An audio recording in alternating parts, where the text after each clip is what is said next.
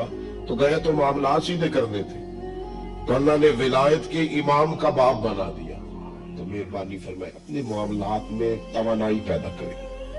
کچھ لوگ ایسے ہوتے ہیں جن کا مال مثل مملکت کے ہوتا ہے، اعلیٰ حضرت رحمت اللہ علیہ نے پیر کے حقوق میں یہ لکھا ہے کہ اس کے مرید کا مال اسی طرح ہے جس طرح اس کا اپنا ہے، لیکن ساتھ اشارہ بھی دے دیا ہے کہ چاہیے یہی کہ وہ بھی احتیاط ہی کرے، وہ بھی احتیاط ہی کرے، پرہیز ہی کرے، کوشش کرے۔